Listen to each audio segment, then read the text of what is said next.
भारत में शिक्षार उन्नति एते खराब कहीं कौन शिक्षा व्यवस्था खराब होगा एक राजनीतिक उद्देश्य। आम स्मार्ट सिटी बनइलु, स्मार्टफोन किणिलु आ स्कूल रे स्मार्ट बोर्ड लगेलु, किंतु प्रश्न होउची आम पिला माने स्मार्ट हेले तो। सुदूर सरकारी स्कूल रो प्राथमिक शिक्षा व्यवस्था खुद गणशिक्षा मंत्री नोडाल ऑफिसर्स माने स्कूल रे पहुंचबा आरंभ करथिले।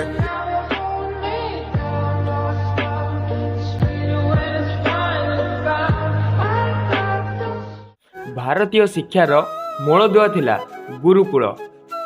सेठारे मार्क नुहे बरं सठिक मानव तैयारी होतला। गुरु छात्रटीर व्यक्तिगत दक्षता को चिन्हि ताकू सठिक शिक्षा देउथिले। धनुर्विद्या ठारू आरंभ करी जीवन बंचिबार दक्षता और संस्कार आहुरी अनेक प्रकार शिक्षा दियाउतला। 1600 ख्रीष्टाब्द इंग्रेज माने भारत को आसिया परे आमर एई मूल्यवान संपत्ति को नष्ट करदेले। आउ सेमाने ज्ञान बदल रे कागज को गुरुत्व देले। आम भारत स्वाधीन होबार 78 वर्ष हेलाणी, किंतु तथापि आज पर्यंत आमे कौन पाइलु? आमे स्मार्ट बोर्ड लगेलु, किंतु प्रकृत गुरु को हरेलु। आमे कंप्यूटर शिखिलु, किंतु जीवन मूल्य भूलीगलु। यह शिक्षा नुहे, यह एक व्यवसाय। आज पर्यंत आमे से पुराना मानसिकता को नहीं चलुछु, जो व्यवस्था मार्क उपर आधारित ताहा आमर भविष्यत किपरि गढ़िब। तथ्य कहूची प्रतिवर्ष हजार हजार इंजीनियरिंग एवं स्नातक डिग्रीधारी ओडिशारू बाहरुचंती, किंतु सेमानक मध्यरु 80% छात्र छात्री चाकरी पई अयोग्य। कारण पिलामानंकु परीक्षा पई प्रस्तुत कराउची, हेले प्रकृत चाकरी एवं जीवनर चैलेंज पाई नुहे।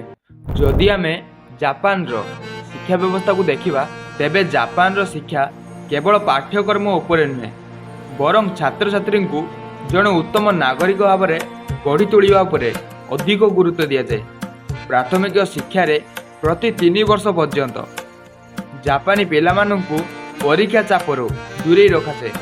एही समय रे सेमानंकु केवल निजर नैतिकता, अन्य को सम्मान दबा, दया एवं श्रृंखला विषय रे शिक्षा दिया जाए। जापानी स्कूल गुड़ी कौन झाड़ूदार बा सफाई कर्मचारी न थांती। सेठारे छात्र छात्री माने निज निजर श्रेणी गृह, लंच रूम एवं परिसर को सफा करिथांती। यह सेमानंकु समाज प्रति एवं निज परिवेश प्रति दायित्ववान हेबा शिखै थाए। जापान रो शिक्षा व्यवस्था दर्शाए जड़े उत्तम मनीष तैयारी करिबा मार्क ठारू अधिक जरूरी। द्वितीय कारण हेउची अप्रशिक्षित शिक्षक और राजनीतिक उद्देश्य हेउतबा नियुक्ति।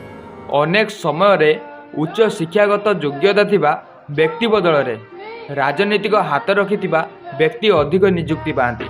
सेथिपई आज भी पिलामानंकर भविष्यत उन्नति हो नाही।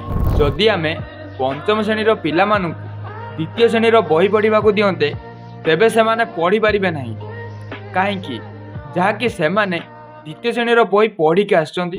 2025 सरीबाकू जाउची आउ 2026 आसीबाकू जाउची, हेले आम शिक्षार उन्नति काहेकि हो नाही।